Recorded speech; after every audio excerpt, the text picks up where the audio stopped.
राधे श्याम का नाम सब लोग जपते हैं। वही उस अड्डे से जीव आया और हमारे कथाओं से सुना। सुनते सुनते अब भगवान शंकर जी का ध्यान आया क्या कि कथा कौन सुन रहा है, पुकारी कहां से आ रहा है। पुकारी कहां से आ रहा है। अभी सोचे पड़ गए और अपने त्रिशूल महाराज से बोले क्या कि जाइए जो ये कथा सुना है उसका सर शरीर से अलग कर दीजिए, अलग कर दीजिए।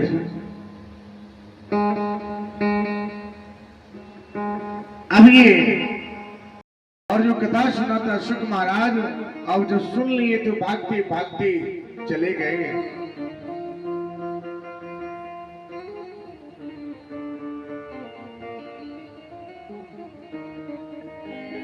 उनको कहीं रहने का जगह नहीं मिला।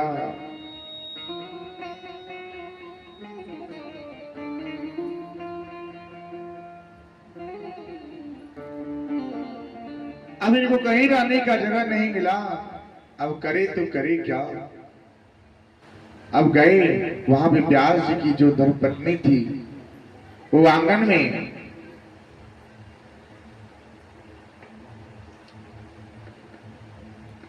लेटी हुई थी। स्नान करने के बाद वो लेटी थी, उनका मुख खुला था। शुक महाराज ये भागते भागते गए और उनके मुख के सहारे उनके गर्भ में जाके छुप गए।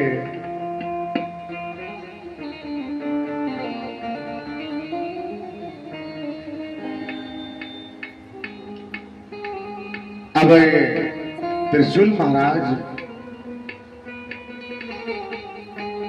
वहीं पे परिक्रमा करने लगे।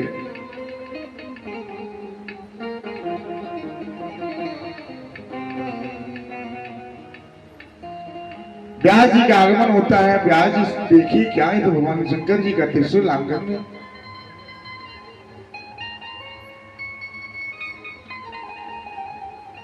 अभी सोच में पड़ जाते हैं, विनती किए, हाथ जोड़े और विनती करने के बाद भगवान शंकर जी का त्रिशूल वापस गया।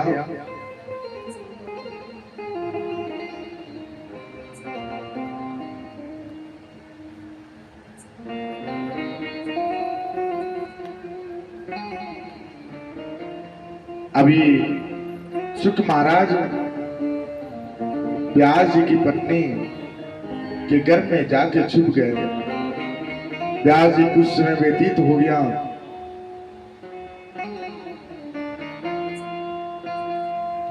अब ये आकर के गर्भ के पास बोले कि अब निछड़ जाओ पुत्र, निछड़ जाओ।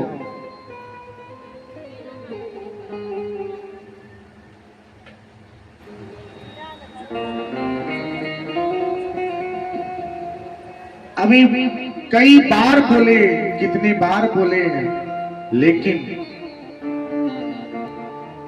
शुक महाराज एक बार भी नहीं सुने।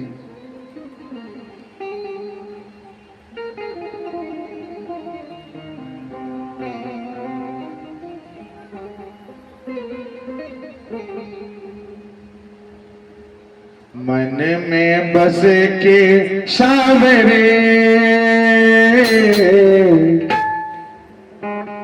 कैसे बताऊं,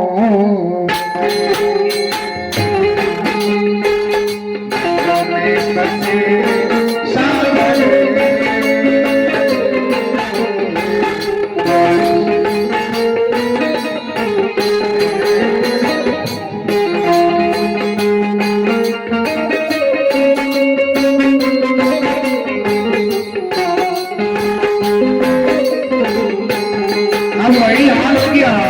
जिस तरह से जब एक कुएं से जल निकाला जाता है, जल एक जो टोकरी का जल होता है, एक बाल्टी का जो जल होता है वो छलकता है, गिर जाता है, फिर से जो बचता है वो अंश में आ जाता है। अब व्यास जी आते थे, आकर के किसी तरह अपने पत्नी के गर्भ के पास जाकर बोलते, अरे निकल जाओ, 2 साल 4 साल कुछ समय व्यतीत हो गया।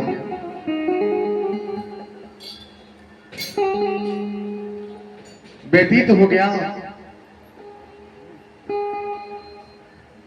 अब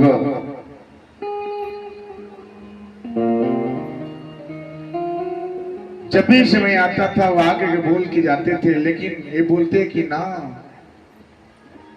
मुझे नहीं आना है, इस संसार के बंधन में नहीं रहना है।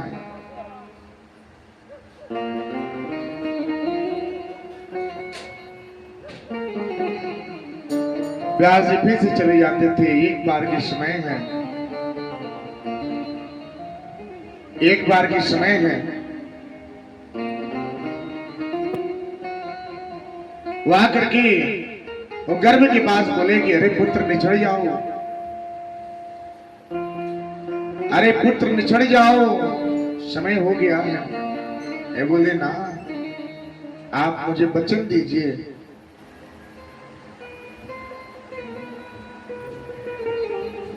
वचन दीजिए कि हमारा जो जीवन होगा वो जन कल्याण के लिए है। आप इस बंधन में मुंह में नहीं रखेंगे।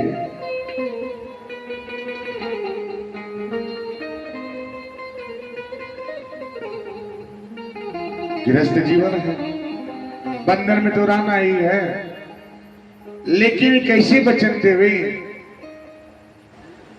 एक माता और एक पिता की बात है। कितने अरमान लगे हैं,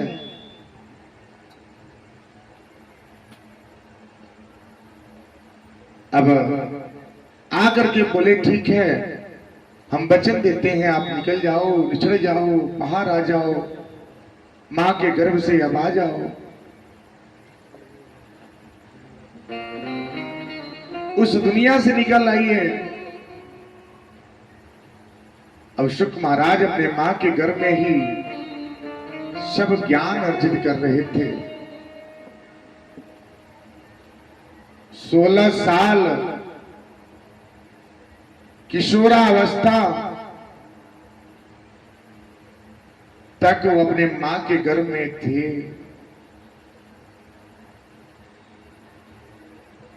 सारी दिव्य ज्ञान जो है उनको अपने मां के गर्भ से ही प्राप्त हुआ।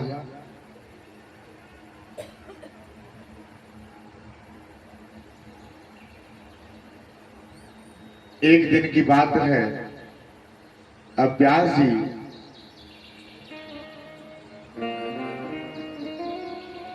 लौट के आई और आकर के गर्भ से बोले, क्या अरे पुत्र आ जाओ। सुखदेव जी मुनि बोले, क्या सुख महाराज, हमें नहीं आना है, आप भले वचन दे दें कि आप इस बंधन में, इस माया में नहीं रखेंगे।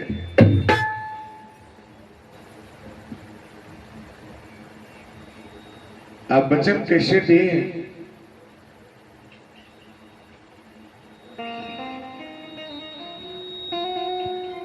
माया तो ऐसा है, मोह तो ऐसा है कि हर मोह माया में सब कुछ है। पुत्र से बिछड़ना, माता से बिछड़ना, पिता से बिछड़ना, यही तो बंधन है।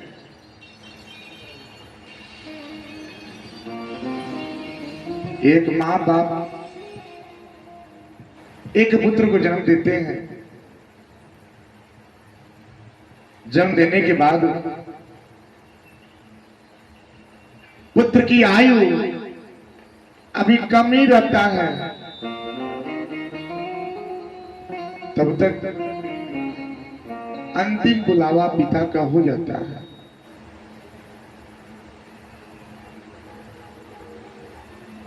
ना समझ बालक, नादान बालक होता है, उसको ज्ञान नहीं है कि दुख का आभास क्या होता है,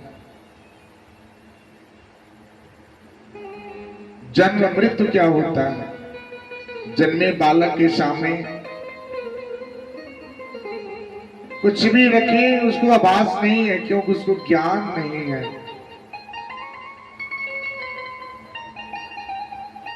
जन्मा जो बालक होता है ना,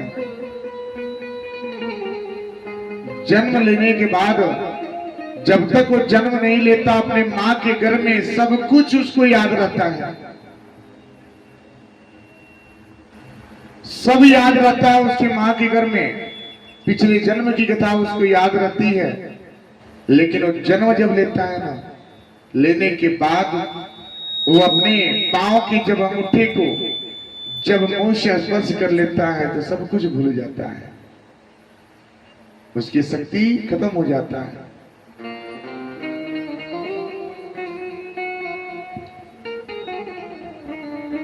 अब जब नन्हे के बच्चे के सामने जब बुलावा पिता का आता है, माता बिलख जाती है, रोती है, चिल्लाती है, करे तो करे क्या।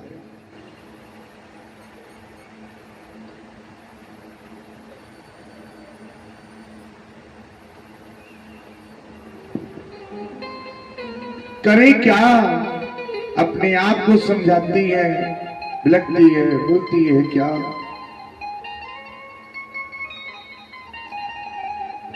जीवन बंधन का डोर से,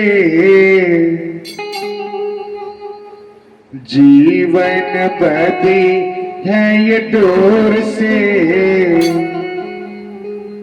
एक दिन टूट गए।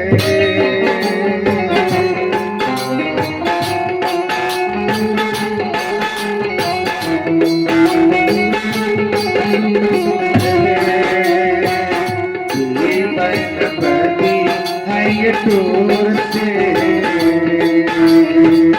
डोर अब टूट गए।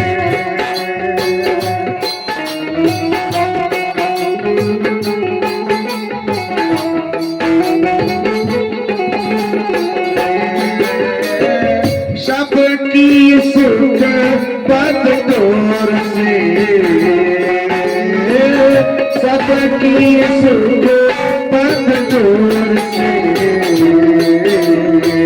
डोर अब टूट गए।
अब जैसे ही ये बोलने के बाद वो स्त्री विलाप करने लगी, रोने लगी। अब तो सब कुछ बिखर गया, सब कुछ टूट गया, कैसे लेके चलेंगे, कैसे रहेंगे, कौन इसका पालन पोषण करेगा। जिसके कोई नहीं होते उसे कृष्ण कन्हैया होते हैं, कान्हा जी होते हैं। और कान्हा जी सबके साथ देते हैं, सबको साथ देते हैं, सबको एक समान मानते हैं। स्त्री भगवान के प्रति तन मन धन सब कुछ अर्पित किए, बोले कि हे कृष्ण कन्हैया, अब सब कुछ आप हैं, इस बच्चे का परवरिश आप ही कीजिए। दिल बोलता है कर लो ये भक्ति कृष्ण कन्हैया, दिल बोलता है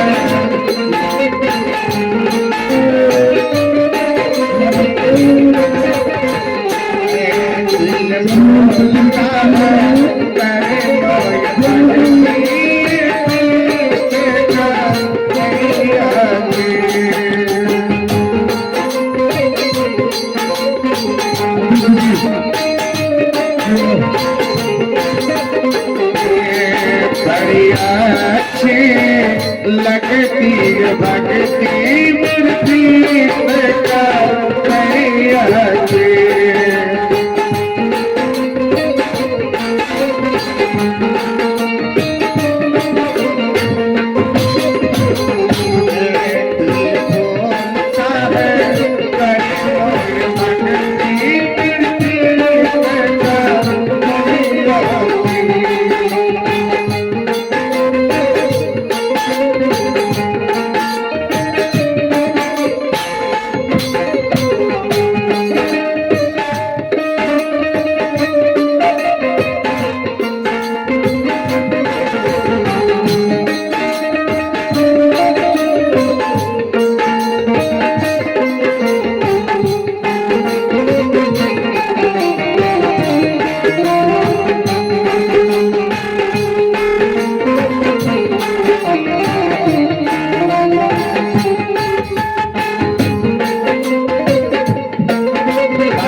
समझोगे मेरे कान्हा, कितना है मुझ में मेरे कान्हा।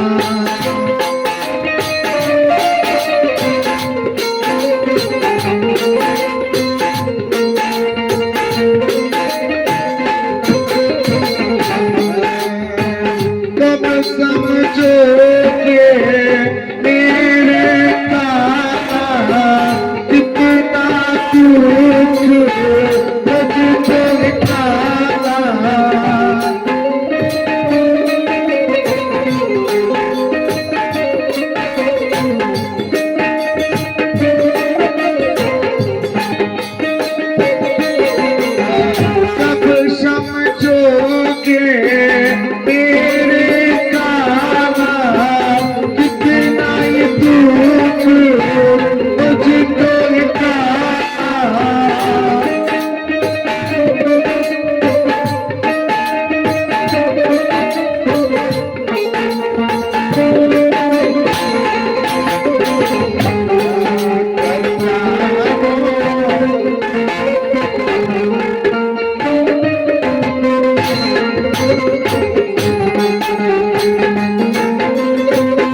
के होए सुख साथ देते हो जाए थे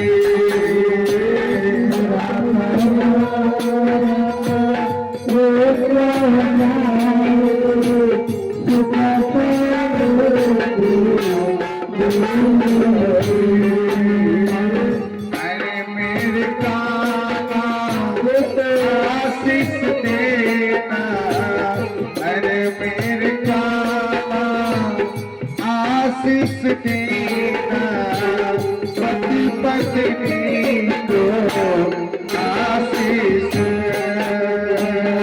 अरे मेरे काना आशीष देना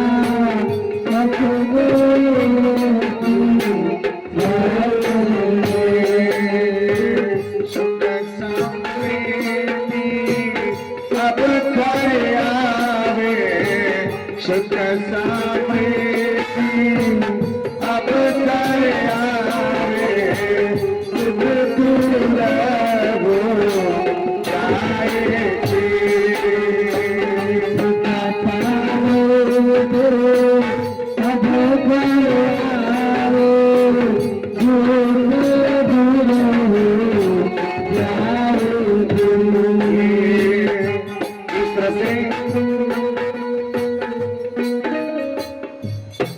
इस तरह से सब लोगों ने दिव्य दर्शन कर लिए आशीष सबको प्रदान हुआ। अब शुक महाराज ब्यास जी के कहने से वो अपने माता का गर्भ छोड़ते हैं। छोड़ने के बाद वो सीधे मां के गर्भ छोड़ के चले जाते हैं। हाथ में कमंडल होता है। व्यास जी बोले अरे पुत्र ठहर जाओ अभी तो मां की हृदय से नहीं लगे उनके मन को शांति नहीं मिला पिता के गले से नहीं लगे मन शांति नहीं हुआ चलते जा रहे हैं रुक रहे हैं रुक रहे हैं टूक रहे हैं फिर भी नहीं मानते इनकी आंखों में आंसू है। अब कुछ दूरी चले गए सुखदेव जी मुनि महाराज ने बोला कि पिताश्री ये जिस तरह से वृक्ष है ना ये वृक्ष जब फल देता है ना तो फल का सेवन करने के लिए व्यक्ति डंडे का इस्तेमाल करता है पत्थर का इस्तेमाल करता है कि फल मिल जाए लेकिन फल को खाने से लिए पाने के लिए फल को ग्रहण करने के लिए जितना दर्द जितना चोट तो वृक्ष को ही सहना पड़ता है। और आप क्या है आप वही वृक्ष हैं और हम आपके फल हैं। हमारा सेवन दूसरा करेगा जन कल्याण के लिए मेरा जीवन बोलिए लक्ष्मी नारायण भगवान की। अब वही महाराज सुखदेव जी मुनि महाराज हुए और वही श्रीमद् भागवत कथा का प्रथम कथा किसको सुनाए कहां सुनाए एक कथा प्रसंग कल चलेगा। तब तक के लिए लेके जाना रे आरती में खड़े और लेके जाना रे हरि का नाम थोड़ा थोड़ा हरि का नाम थोड़ा थोड़ा लेके जाना रे हरि का नाम थोड़ा थोड़ा लेके जाना रे हरि का नाम थोड़ा थोड़ा लेके जाना रे हरि का नाम थोड़ा थोड़ा तेरा रस में बाबरे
की थाली मन लाया, अमृत की थाली मन लाया, रानी में जलाया, रानी में जलाया। मैंने कहा सुने हुए भक्तों,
भगवान की जय।